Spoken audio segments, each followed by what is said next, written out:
If there was one crime the Old West had no mercy for, it was cattle rustling. And if you were a Texas sheriff caught stealing cattle, your fate was sealed. Just ask John M. Larn, former sheriff of Shackelford County, Texas, a man who walked both sides of the law. By all accounts, Larn wasn't just a rustler. He was a ruthless killer. But justice caught up with him soon enough.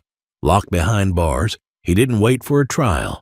Vigilantes settled the score with bullets. In 1849, John M. Larn was born in Mobile, Alabama. Too young to fight in the Civil War, he headed west as a teenager, landing in Colorado as a ranch hand. But trouble seemed to follow him. After a heated argument over a horse, he allegedly killed his employer and fled to New Mexico. Larn had drifted to Fort Griffin, Texas, likely working as a cowhand. His time in the background was brief. As beef prices were rising in 8/7, local rancher William J. Bill Hayes organized a cattle drive to Trinidad, Colorado territory. He needed a tough and experienced trail boss, and despite being only 22, Larn fit the bill. He'd already been up the trail to Colorado and knew cattle, but more importantly, he was tough enough to handle a rowdy crew.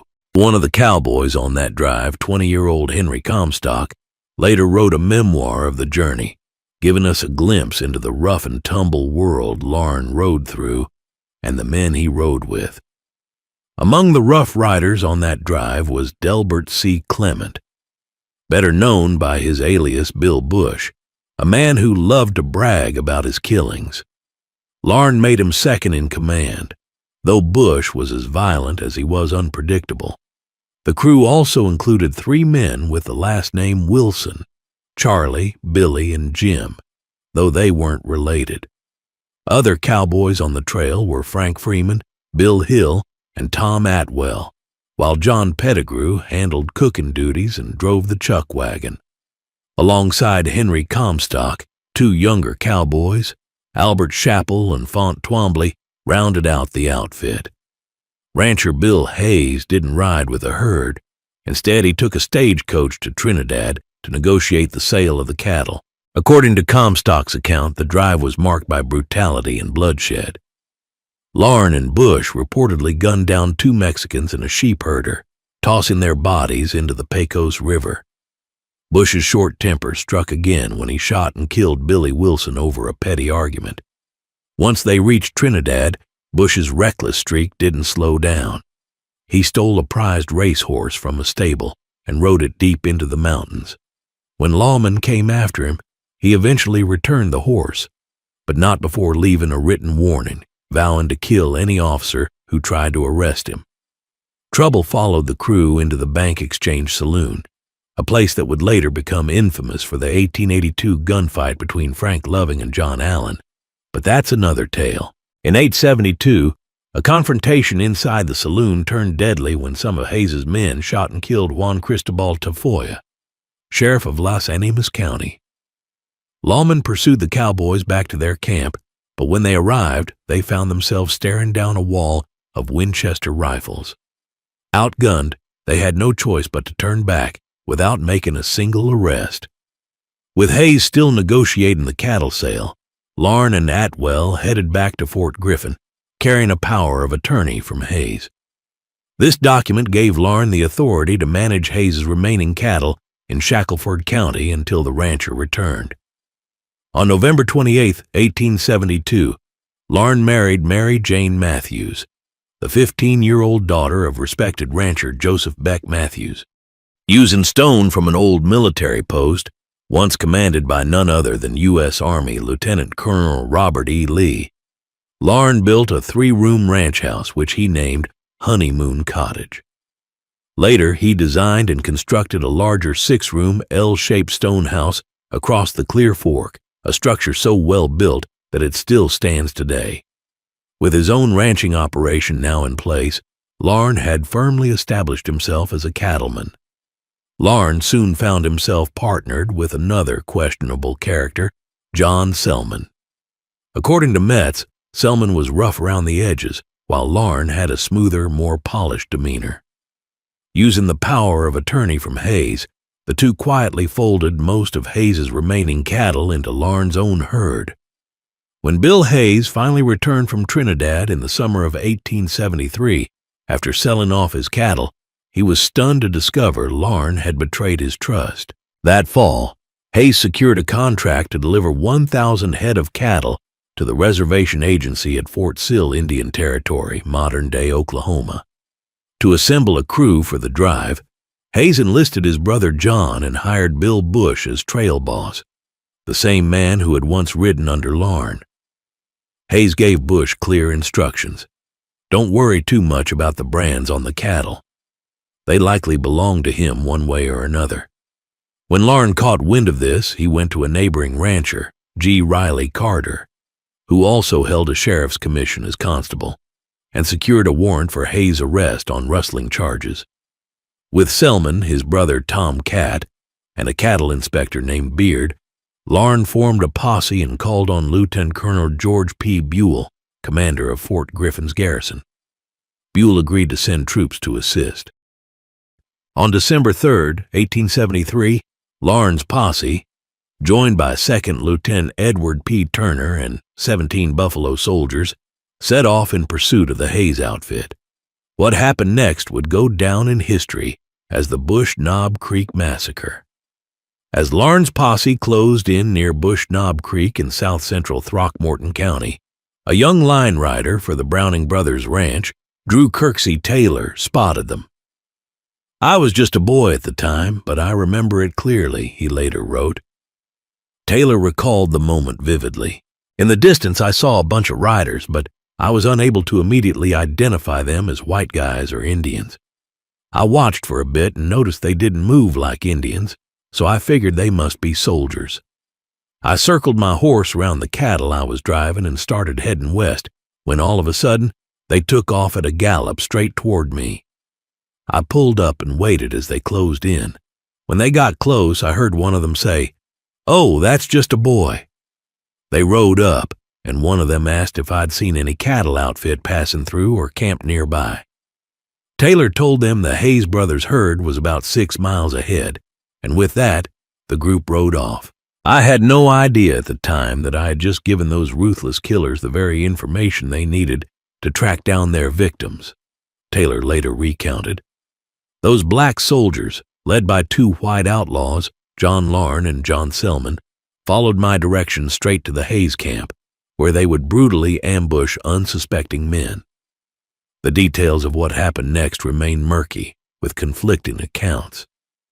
The only official report came from Lieutenant Turner, who claimed that when the 4 men in the Hayes camp spotted the approaching posse, they grabbed their weapons and opened fire. In the shootout that followed, 2 were killed on the spot, while the other 2 were gunned down as they tried to flee. However, the Galveston Daily News painted a different picture. Their report suggested that the posse initially tried to arrest all 4 men. 2 surrendered, but the other 2 resisted, drawing their revolvers and firing at the constable's party. The gunfire erupted, and when the 2 captured men tried to escape, one even attempting to grab a soldier's carbine, all 4 were shot dead. Then there was Drew Taylor's version, far more damning than either. According to the young cowboy, the posse never gave the cowboys a chance. They opened fire without warning, slaughtering all 4 men in cold blood, he later recalled. I was there to assist in the burial of those poor cowboys, and I know precisely what I mean when I say that it was nothing short of murder. Though Henry Comstock wasn't there to witness the events firsthand, he later reflected on what likely happened. Bush was the most dangerous of the men, therefore I would assume Larn eliminated him first, then Hayes, since he stood in Larn's way. Maybe 1 or 2 others met the same fate.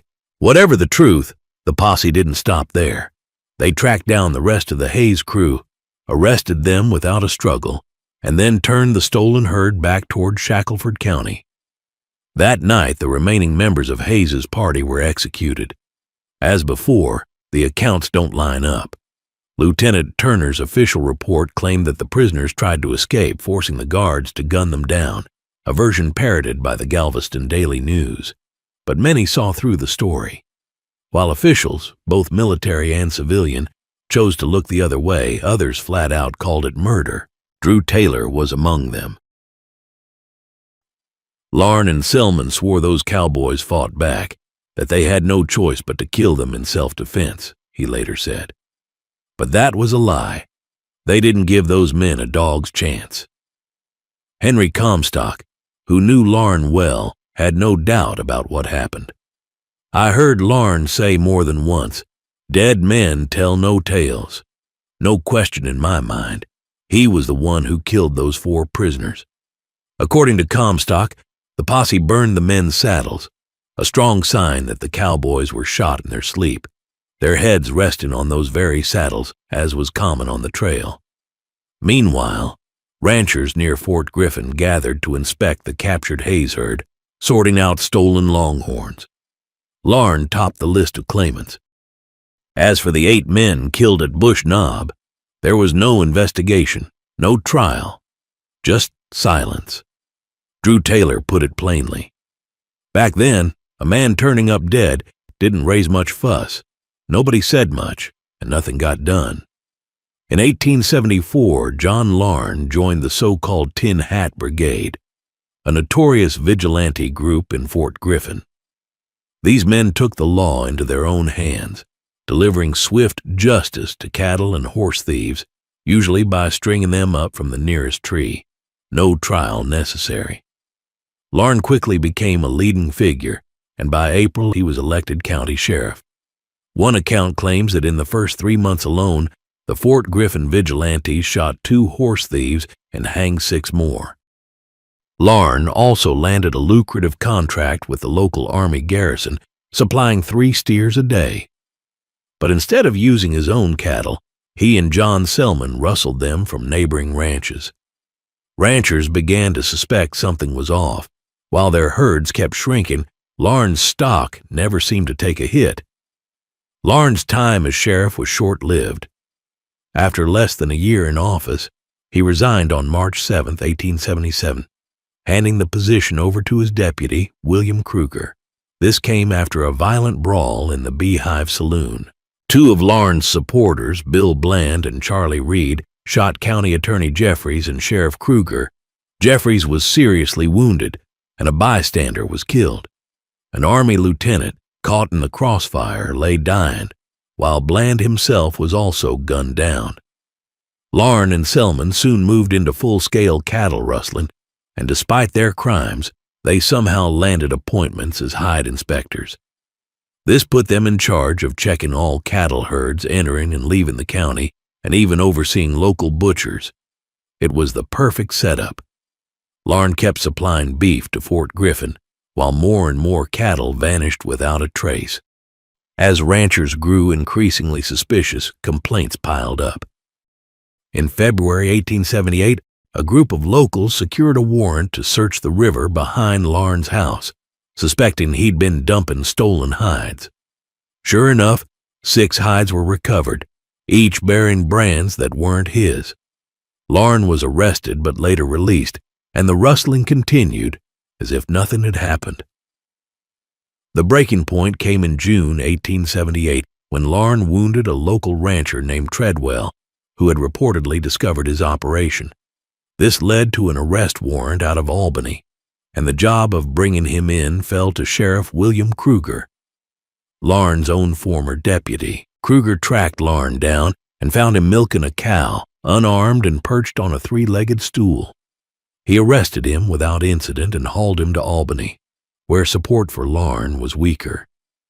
But just to be sure, Kruger had the town blacksmith shackle Larn to the floor of his jail cell, ensuring no escape and no rescue.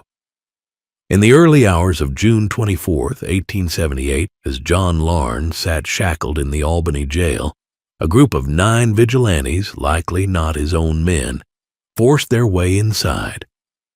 They overpowered the lone guard, John Poe, who years later would ride with Pat Garrett when Billy the Kid met his end in Fort Sumner. Realizing they couldn't haul Larn to a tree because of the heavy irons locking him in place, the vigilantes took a different approach. They filled him with bullets right where he sat, ending his reign of lawlessness on the spot.